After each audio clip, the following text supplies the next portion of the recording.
Determinant actually है क्या?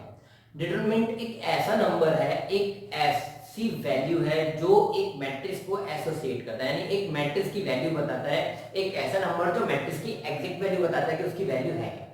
तो उसको निकालने के लिए जैसे 2/2 का मैट्रिक्स हम पढ़ते हैं, ठीक है, 2/2 में हमारा डिटरमिनेंट है, जैसे मैट्रिक्स है तो मैट्रिक्स को हम क्या क्लोज ब्रैकेट्स में पढ़ते हैं, 2 नंबर से पढ़ते हैं, a11 a12 a21 a22, ये एलिमेंट होता है हमारे मैट्रिक्स के, ठीक है।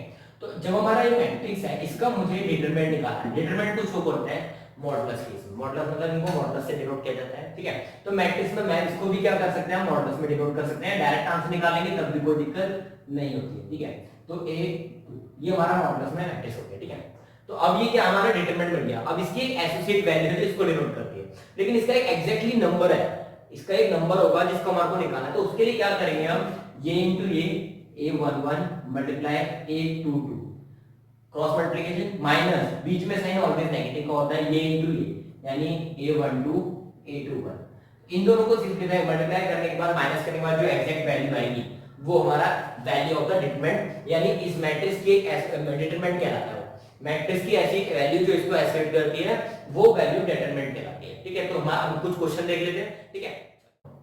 देखो 2/2 का ऑर्डर सिंपल होता है बहुत। जो हमारा 2/2 हमने पढ़ा था, 2/2 का मतलब हो गया, तो एक मैट्रिक्स हो गया 2 4 3 5, ठीक है। ये हमने एक मैट्रिक्स ले लिया जिसका ऑर्डर है 2/2। तो डिटरमिनेंट एक बहुत छोटा सा कॉन्सेप्ट है, देखो मैट्रिक्स है, ठीक है, ये एक मैट्रिक्स है। अब मुझे इसका डिटरमिनेंट निकालना है। जब हम डिटरमिनेंट निकालेंगे तो डिटरमिनेंट का साइन होता है mod, mod of A means A का डिटरमिनेंट निकालना है। अगर हम डायरेक्ट निकालेंगे तब भी कोई दिक्कत नहीं, बट अगर हम इसको सिंपलेस्ट फॉर्म में लिखें तो डिटरमिनेंट की फॉर्म हो जाती है ये। अब ये मॉड वैल्यू होगी, डिटरमिनेंट इज दिस, यानी अब अगर उसे मॉडुलस में डिनोट कर देंगे तो वो क्या बन जाएगा, डिटरमिनेंट। यानी अब इसकी कोई एक नंबर है, ये जो पूरा मैट्रिक्स है ना, अभी किसी एक नंबर को डिनोट कर रहा है, बट यहाँ ये मैट्रिक्स फॉर्म में था तो यहाँ पर हमारा डिफरेंट केस था मैट्रिक्स में, यहाँ पर थोड़ा सा चेंज हो जाता है। अब ये जो मैट्रिक्स है, ये जो मैट्रिक्स है इसका एसोसिएट वैल्यू, यानी इसकी एक वैल्यू निकलेगी जो इसको एसोसिएट करेगा, यानी इसकी एक नंबर वैल्यू होगी। तो उसको निकालने के लिए क्या करते हैं, ये इनटू ये 5 टू द 10 का क्रॉस प्रोडक्ट ऑफ, मतलब क्रॉस मल्टीप्लाई करते हैं, 2 5 the 10 minus 4 6 the 12 that is -2। इस मैट्रिक्स की वैल्यू हो गई 2, यानी determinant of the matrix A is -2। Clear हुआ ना।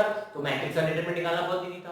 तो सॉल्व करना है डिटरमिनेंट के मेथड से। तो डिटरमिनेंट के लिए क्या करते हैं, किसी भी एक रो या किसी भी एक कॉलम को उठा लेते हैं, ठीक है। बट एक चीज याद रखना, जो भी हमारा एलिमेंट होता है जिसको हम i और j से डिनोट करते हैं ना, कोई भी हमारा एलिमेंट होगा उसको हम i और j से डिनोट करते हैं, aij से डिनोट करते हैं। तो याद रखना -1 की पावर ij, ये बहुत इंपॉर्टेंट है।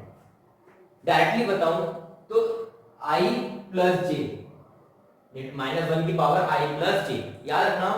अगर हम किसी का डिटरमिनेंट निकाल रहे हैं तो ये मोस्ट इंपॉर्टेंट क्यों है, क्योंकि अगर मान लेते हैं हम i j, फॉर एग्जांपल हमारा कोई एलिमेंट a11 है, तो -1 raise to power 1 plus 1 that is 2, तो माइनस प्लस का 1 आएगा। लेकिन अगर हमारा एलिमेंट 1 और 2 है तो -1 की पावर 1 प्लस 2 यानी -1 रेज़ टू पावर 3, यानी -1 आंसर आएगा। यानी जो जिन दोनों एलिमेंट के नंबर का सम, जो हमारा एलिमेंट नंबर है उस एलिमेंट के नंबर्स का सम, रॉ की वैल्यू और कॉलम की वैल्यू, इन दोनों का अगर सम ऑड है तो हमारा नेगेटिव में होगा, अगर इवन है तो हमारा पॉजिटिव में होगा। मतलब कहने का क्या है, देखो ये 9 एलिमेंट है, 1 2 3 4 5 6 7 8, ये हमारे 9 एलिमेंट्स हैं। अब इन 9 एलिमेंट में से कुछ एलिमेंट हमारे ऑड नंबर्स में आएंगे और कुछ इवन नंबर्स में करेंगे, मतलब कुछ ऑड एलिमेंट्स हैं और कुछ इवन एलिमेंट है। देखो 1 1 एलिमेंट है, 1 1 मतलब 2 हो गया, 2 यानी कौन सा एलिमेंट हो गया, इवन। ये 1 2 यानी ऑड, ये 1 3 1 3 4 यानी इवन। तो ऐसे ही कुछ एलिमेंट्स हैं हमारे, ये जो 4 एलिमेंट हैं ये हमारे ऑड एलिमेंट्स हैं, 1 2 3 4। नहीं तो अब चेक करना है ऐड करके इनके जो नंबर ऑफ एलिमेंट है, ठीक है। तो इनको हम चेक करते हैं, ये हमारे जब भी हम इन 4 एलिमेंट की बात करेंगे, मतलब ऑड एलिमेंट्स की, ऑड एलिमेंट्स का मतलब हो गया वो एलिमेंट जो हमें नेगेटिव लेने हैं। नेगेटिव मींस अपोजिट साइन लेने हैं, मतलब अगर पॉजिटिव का है तो नेगेटिव लेना है और नेगेटिव का है तो पॉजिटिव लेना है। तो अगर हम इसको सिंपल करते हैं तो हमारा ऑपरेशन को सॉल्व करने के लिए, मतलब इस डिटरमिनेंट को सॉल्व करने के लिए हम कोई सा भी एक रॉ या कोई सी भी कॉलम का यूज कर सकते हैं। तो रॉ लेते हैं या कॉलम लेते हैं, कोई भी एक लेते हैं। चलो मैं सबसे पहले रॉ वन ही लेता हूं। सबसे पहले क्या कर रहे हैं, एक्सपेंड कर रहे हैं अकॉर्डिंग टू रो 1। तो रो 1 हमारी ये रही 1 2 और 1, इसके 3 एलिमेंट है, तो 1 और ये क्या है 2, बट 2 को हम लेंगे अपोजिट, अगर प्लस का है तो माइनस का ले लिया, माइनस का है तो प्लस का ले लिया। एंड थर्ड वन हमारा है 1 1 मतलब पॉजिटिव। अब इसको सिंपलीफाई करने के लिए क्या करेंगे, पहले 1 को देखते हैं, 1 कौन से नंबर का एलिमेंट है 1 1, तो जिस नंबर पे वो आ रहा है, जिस भी एलिमेंट पे आ रहा है उसको हाइड कर दो। अब बचेगा क्या हमारा, ये 4 एलिमेंट, इन 4 एलिमेंट को उठा लेते हैं, क्या बचे -1 0 2 एंड 3। क्लियर, इसका डिटरमिनेंट ऐसे 2 के साथ आते हैं, ये हमारा 2 ये रहा। अब 2 कहां रहा, सेकंड कॉलम फर्स्ट रो, तो सेकंड कॉलम को छोड़ देंगे, फर्स्ट रो को छोड़ देंगे, बचेगा हमारा 2 0 2 3। डन। थर्ड पे आते हैं, थर्ड एलिमेंट हमारा 1 1 मतलब फर्स्ट रो थर्ड कॉलम, यानी ये 4 एलिमेंट बचेंगे 2 -1 2 एंड 2। ठीक है, अब इसको सिंपलीफाई करते हैं। तो सिंपलीफाई करने के लिए 2 into 2 का डिटरमिनेंट सॉल्व करना आता है हमारे को, ये इनटू ये -3 माइनस ये इनटू ये 0 -2, this into this 6 minus this into this 0 plus 1, 2 into 2 4 minus 2 into -1 -2, ये आ जाएगा -3 -12 माइनस माइनस प्लस हो जाएगा 6 बन जाएगा 6, सिंपलीफाई करेंगे ये आ गया -9। तो इस डिटरमिनेंट की वैल्यू क्या आ गई -9। चलो एक काम करते हैं, हम किसी एक और के अगेंस्ट एक्सपेंड करके देखते हैं, समझ में आ गया होगा वैसे एक बार और, लेकिन इसी मैट्रिक्स को जो हमारा ये डिटरमिनेंट निकाल रहे थे हमने पहले करा रो 1 के एक्सपेंड। ठीक है, अब किसी और के अलाउ लेते हैं, जैसे हम ले लेते हैं फॉर एग्जांपल एक्सपेंड करते हैं हम कॉलम के अंदर, कॉलम 3 लेते हैं। चलो तो मैंने ले लिया कॉलम 3 के अगेंस्ट एक्सपेंड करने के लिए। अब देखो इसके अंदर एलिमेंट क्या क्या है, पहला एलिमेंट है हमारा 1, दूसरा एलिमेंट ऑड एलिमेंट है, माइनस करेंगे 0 और +3, ये वाला एलिमेंट, तो हमने कॉलम 3 का एलिमेंट ले लिए तीनों। अब इसको सिंपलीफाई करने का वही सेम मेथड, 1 यानी फर्स्ट और थर्ड कॉलम को हाइड करेंगे तो ये आ जाएगा, यानी 2 -1 2 एंड 2। ठीक है, सेकंड लेंगे 0 0 के अगेंस्ट क्या है कि ये टाइम मतलब सेकंड रो और थर्ड कॉलम, ये बचा 1 2 2 2। ठीक है, और 3 यानी ये वाला एलिमेंट यानी थर्ड रो थर्ड कॉलम, तो ये वाले एलिमेंट बच जाएंगे 1 2 2 -1। सिंपलीफाई करते हैं इसको तो 1 ये आ जाएगा 4 माइनस -2 -0 into 2 -4, देखो 0 से मल्टीप्लाई कीजिए तो आंसर 0 आएगा, +3 ये आएगा -1 -4। सिंपलीफाई करते हैं इसको, 4 और 2 6 6 बन जाए 6 हो जाएगा, -0 क्योंकि 0 मल्टीप्लाई होगा तो 0 माइनस माइनस ये माइनस का 5 -5 into +3 करेंगे माइनस का 15, कितना आ जाएगा -9। It is the answer. देखो दोनों किसी भी रो किसी भी कॉलम के अगेंस्ट आप एक्सपेंड करते हो किसी भी एक डिटरमिनेंट को, तो उसका आंसर ऑलवेज सेम रहता है। क्लियर हुआ?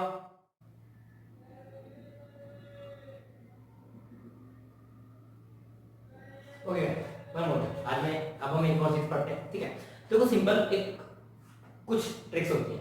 क्या देखो, अगर मेरे पास एक मैट्रिक्स है A और उनसे हमसे कहा आपने निकालो find the determinant of twice of A matrix A। ठीक है, तो मैं इसको ना दो तरीके से निकाल सकता हूं। तो यहां पर ट्वाइस ऑफ ए निकालना है, तो ट्वाइस ऑफ निकालने के दो मेथड है। ट्वाइस ऑफ द मैट्रिक्स का डिटरमिनेंट निकालने के दो तरीके हैं, एक आप डायरेक्टली सॉल्व करो, एक आपको प्रूव करने को आता है। ठीक है, जैसे आपका एनसीईआरटी में क्वेश्चन है कि 3 टाइम्स ऑफ मैट्रिक्स A का determinant is equal to 27 times of determinant A, ये क्वेश्चन है आपका। ठीक है, ऐसे इसका क्वेश्चन है 2, ये 3/3 का मैट्रिक्स है, इसमें जो ऑर्डर है वो 3/3 का मैट्रिक्स है। अब इसको भी समझाऊंगा कैसे होता है। तो यहां पर देखते हैं क्या होता है, मेरा जो मैट्रिक्स का ऑर्डर है क्या है, पहले वो देखो 2/2, तो ट्वाइस ऑफ द मैट्रिक्स करते हैं। तो मैट्रिक्स का क्या करते हैं ट्वाइस, ये हो जाएगा 2 4 6 8। ठीक है, अब इसका डिटरमिनेंट निकालते हैं। तो अब दो तरीके हैं, पहले मैं इसको डायरेक्टली सॉल्व करूंगा, 8 2 जा 16 माइनस 6 4 जा 24, सिंपलीफाई करके आएगा नेगेटिव ऑफ 8 ऑफ नेगेटिव। ठीक है, माइनस का आंसर आएगा। अब दूसरा मेथड जो बता रहा हूं उसको ध्यान से समझना। देखो एक्चुअली क्या होता है, डिटरमिनेंट के केस में क्या होता है, हम किसी भी रो या किसी भी कॉलम में से कुछ कॉमन ले सकते हैं। याद रखना मैट्रिक्स के केस में क्या होता है, हम डिटरमिनेंट में मल्टीप्लाई डिवाइड भी कर सकते हैं किसी एक रो या किसी एक कॉलम को, लेकिन मैट्रिक्स में क्या था, हम पूरे मैट्रिक्स को मल्टीप्लाई करते थे। ठीक है, लेकिन यहां क्या होता है, हम किसी एक रो या किसी एक कॉलम को सिंपलीफाई कर सकते हैं। तो हमने 2 से मल्टीप्लाई किया था, तो हम क्या करेंगे, अब यहां पर पहले रो में से कॉमन निकाले 2, यहां बचा 1 एंड 2, सेकंड रो में से भी कॉमन निकाले क्या 2, यहां बचा 3 एंड 4। तो ये क्या आ गया 2 का स्क्वायर और 1 2 3 4। एक्चुअली अब इसके प्लेस पे मैं क्या लिख सकता हूँ, डिटरमिनेंट ऑफ ए। याद रखना, सिंपल सा लॉजिक बता रहा हूँ, किसी भी मैट्रिक्स को अगर k टाइम्स कर रहे हैं तो उसके डिटरमिनेंट की वैल्यू क्या होगी, k रेज टू पावर उसका ऑर्डर। 2/2 का था तो 2 आएगा। अब यहाँ 3/3 का, 3/3 का है तो k की वैल्यू क्या है 3, तो determinant of a, 3 times determinant of a is equal to होगा 3 रेज टू पावर कितनी, 3 का ऑर्डर है 3 आएगा और इनटू में डिटरमिनेंट ऑफ a। ठीक है, क्लियर हुआ ना। देखो अब इसको सॉल्व करेंगे, ये आएगा शायद 3 की पावर 327 डिटरमिनेंट ऑफ a, है ना। यहाँ पर भी देखो क्या होगा, 2 का square 4, 4 times of determinant a। अब अगर मैं खाली डिटरमिनेंट, इसके डिटरमिनेंट की वैल्यू निकाल दें, खाली डिटरमिनेंट ऑफ a निकाल लेते हैं, 4 - 2 3 6 कितना आ गया -2, -2 का 4 टाइम्स कर दो, 4 × -2 कितना आ गया -8। Answer is same. तो आपको ये पूरा प्रोसेस करने की जरूरत नहीं है। अगर आपको कुछ क्वेश्चन दिया हो, फॉर एग्जांपल मैं आपको क्वेश्चन दे रहा हूं, आपको उसका आंसर मेरे को कमेंट बॉक्स में बताना है कि 4 टाइम्स ऑफ डिटरमिनेंट a निकालना है आपको। अगर डिटरमिनेंट ऑफ a की वैल्यू है -3 और a का मैट्रिक्स का ऑर्डर है 3/3, तो आपको मुझे बताना है 4 टाइम्स ऑफ डिटरमिनेंट a की वैल्यू क्या होगी। प्लीज कमेंट बॉक्स में इसका आंसर जरूर बताना, ठीक है। चलो अगला क्वेश्चन देखते हैं, सॉल्व करके मुझे इसका आंसर जरूर बताना। हमने पढ़ा था एरिया ऑफ ट्रायंगल कैसे फाइंड करते हैं। तो एरिया ऑफ ट्रायंगल का फॉर्मूला क्या होता है, हाफ दिस, हम लोगों ने कोऑर्डिनेट ज्योमेट्री में पढ़ा हुआ है कि एरिया ऑफ ट्रायंगल होता है दिस।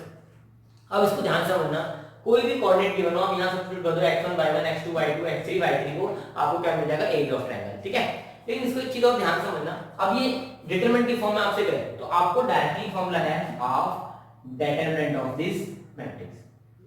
जो भी ये हमारा होगा इसको हम डिटरमिनेंट फॉर्म में कन्वर्ट कर देंगे। अब डिटरमिनेंट फॉर्म में आपको लगा होगा कि डिटरमिनेंट फॉर्म में कन्वर्ट कैसे होगा। ध्यान से देखो एक चीज, x1 x2 x3 इन तीनों के अलोंग एक्सपेंड है। तो मैं अगर हम इसको ध्यान से देखें, कोई भी कोऑर्डिनेट है, चलो x1 की फॉर्म लेते हैं, x1 y1 x2 y2 और x3 y3, ठीक है, ताकि आपको एक फॉर्मूला समझ आ जाए क्या। देखो हमारे पास एक कोऑर्डिनेट थे तीन, ठीक है, x1 y1 x2 y2 और x3 y3। इसके और इसका हमारे को एरिया ऑफ ट्रायंगल निकालना है बाय यूजिंग अ डिटरमिनेंट। तो मैं अभी हाफ को नहीं, खाली इसका डिटरमिनेंट निकाल के दिखा रहा हूं आपको डिटरमिनेंट कैसे निकालते हैं। तो ये x1 y1 x2 y2 x3 y3, ये हमारा क्या हो गया, पहले का कॉलम दूसरा कॉलम। लेकिन एक चीज ध्यान से देखें, तो यहाँ पर हमारे को डिटरमिनेंट निकालने के लिए क्या चाहिए, 3/3 का मैट्रिक्स चाहिए होगा, है ना। ये मैट्रिक्स 3/2 का है तो हमारा डिटरमिनेंट निकालना पॉसिबल नहीं है, तो हम यहाँ क्या लगा रहे हैं 1 1 1। अब उसका रीजन देखो ध्यान से, अगर मैं इसको सिंपलीफाई करता हूं तो शायद ये फॉर्मूला मिलेगा। हमने एरिया ऑफ ट्रायंगल इससे निकालता, हमारा करेक्ट आंसर आ रहा था ना। देखो ध्यान से, अब मैं एक्सपेंड कर रहा हूं, देखो बाहर क्या है x, x1 x2 x3 जो कि हमारा कॉलम 1 है, तो मैं एक्सपेंड कॉलम 1 के अलावा एक्सपेंड करता हूं ताकि मुझे सिंपल सेम टू सेम मिल जाए। नहीं तो आंसर आपका सबसे सेम आएगा, किसी भी रो या किसी भी कॉलम से एक्सपेंड कर दो आपका आंसर सेम आएगा। बट मैं एक्चुअली क्या कर रहा हूं, ये फॉर्मूला बना के देख रहा हूं, ठीक है। देखो हाफ का एवरेज चल रहा है बाहर, उसको मैं लिखूंगा नहीं अभी, ठीक है। इसको समझते हैं, मैंने एक्सपेंड किया कॉलम 1 के अलावा, ठीक है। तो कॉलम 1 के लिए x1 x2 और x3, तो x1 positive x2 x3 positive, अब x1 के साथ जो एलिमेंट है, ये हाइट है, ये हाइट क्या, ये इनटू ये माइनस ये इनटू ये, यानी ये बचा y2 1 y3 1। x2 के साथ क्या बचेगा, हाइट करेंगे इसको, y1 1 y3 1। फिर x3 के लिए क्या बचेगा, y1